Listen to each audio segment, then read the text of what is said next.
तुमे केबे भाबिछ कि जे तुमे पिंधुथिबा वस्त्र केमिति तयारी हुए जेपरिक किछि तुलारू एक सुखद सार्ट किंबा आरामदायक पैंट रे परिणत हो जाए किंबा किछि उल किंबा पशम तंतुरू एक उष्म स्वेटर रे परिणत हो जाए। तेबे रेशम तंतु विषय में कौन कहबा एई रेशम तंतुरू एक सुंदर साड़ी तयारी हो जाए। यह बिल्कुल एक आकर्षणीय प्रक्रिया जेउथिरे कौनसी एक मूल तंतु व्यवहार होई आमे प्रतिदिन व्यवहार करुवा वस्त्र तयारी हो जाए। तेबे तंतु गुड़िकर वस्त्र तयारी हेबा निश्चित भाव एक आकर्षणीय प्रक्रिया अटे एवं तंतुरु वस्त्र तयारी हेबार एही प्रक्रिया को आमे कौन कहितांती ना आमे कहते वस्त्र उत्पादन। एही प्रक्रिया रे तंतुरु वस्त्र तयारी करी आमे पिंधुथिबा पोशाक गुड़िक प्रस्तुत होइथाय। तेबे पुराना दिन मानकरे तंतुरु वस्त्र किपरि तयारी होतला से विषय आमे टिके नजर पकेबा। तेबे चलो प्रथम आमे तंतुरु सूता किपरि तयारी होइते से विषय आलोचना करिबा। तेबे आमे विशेष करी कपा उपरे ध्यान देबा जहा कि वस्त्र जगत रे अत्यंत गुरुत्वपूर्ण उपादान गुड़िक मध्यरु गोटिए। तेबे एठी देख गोटिए छोट झियटी कपार तंतुटी को धरिछि। यह नरम कोमल एवं स्पर्श कला बेले आमको उत्कृष्ट लगे। तेबे जदि मु तुमको कहिबि जे एही कपार तंतु गुड़िक तुमे सूतारे परिणत कर ताहले तुमे एमते करि परिबो कि? वास्तव में एही प्रक्रियाटी अति सहज नुहे, तुमको निश्चिंत भाव में कठिन लागिबो। पुराना समय रे लोक माने टक्कली परी सरल उपकरण व्यवहार करी तुला को हाथ रे बुणी सूता प्रस्तुत करुथिले एवं एहा परे महात्मा गांधी मध्य चरखा व्यवहार को प्रोत्साहन देथिले जहा एक पारंपरिक घूर्णन चक अटे एवं एहाकू आम देशर स्वाधीनता एवं आत्मनिर्भरतार प्रतीक भाव में जना जाए। किंतु वर्तमान ए जुग बदली जाइछि। बहुत गुड़िए तंतु कारखाना एवं उन्नत सूता बना तंत्रर उद्भावन बा एही मेसिन गुड़िक आम काम को अधिक त्वरान्वित एवं क्षमताशील भाव में करिपारुछि। एही परि भाव में आमे कपारू बा तुलारू सूता प्रस्तुत करिथांती जहा परे यह वस्त्र आकार रे बुना जाए एवं एही तुला को व्यवहार करी आमे गरम दिनर सुखद बा आराममय सार्ट रु आरंभ करी शीत दिन व्यवहार करुवा रजाई एवं बेडसीट गुड़िक प्रस्तुत होइथाय।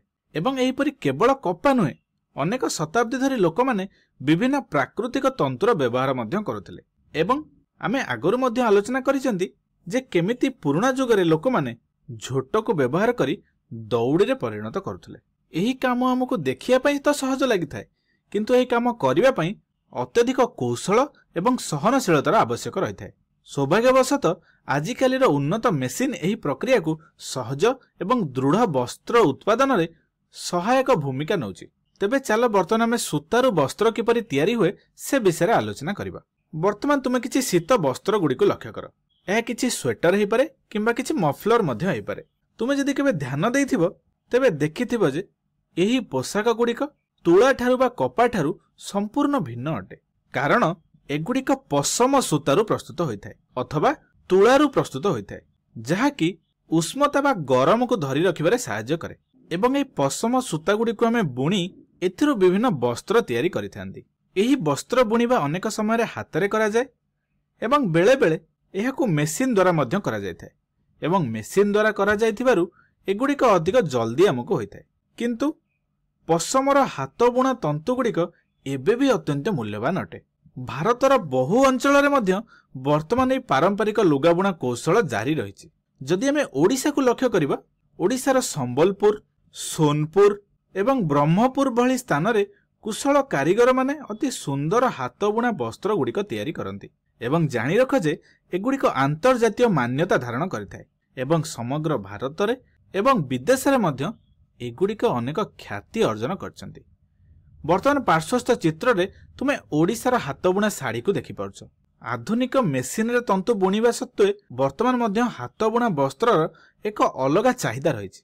जदि तुमे माने केबे हाथ बुणा केंद्र जाओ ताहेले सेठिकार कारीगर मानकर दक्षता एवं परंपरा को निश्चित भाव में आनंद कर। यह वास्तविक भाव में अति आश्चर्यजनक अनुभूति। तेबे आमे कौन पढ़िले ना तंतुरु वस्त्र तैयारी करने को आमे वस्त्र उत्पादन बोली कहि थांती। ठीक अछि एवं एही प्रक्रिया द्वारा आमे प्रतिदिन पिंधुथिबा पोशाक गुड़िक तैयारी होइथाय। नरम और कोमल टी शर्ट बा पोशाक पिंधिया पई कपार व्यवहृत होइथाय एवं एही वस्त्र गुड़िक विभिन्न प्रक्रिया माध्यम रे होइथाय।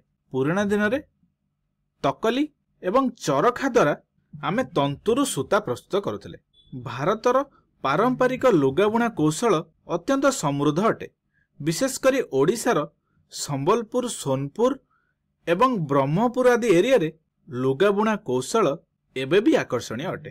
ଏହି କାରିଗରୀ ଏବଂ ପରମ୍ପରା ଆଜି ବି ବହୁତ ବିଶେଷ ଅଟେ। ତେବେ ପରବର୍ତ୍ତୀ ଥର ଯେତେବେଳେ ତୁମେ କିଛି ପୋଷାକ ପିନ୍ଧିବ ସେତେବେଳେ ନିଶ୍ଚିନ୍ତ ଭାବରେ ତୁମେ ପାରମ୍ପରିକ ଲୁଗାବୁଣା କୌଶଳ ଏବଂ ପରମ୍ପରାକୁ ନିଶ୍ଚିନ୍ତ ମନେ ପକାଇବ।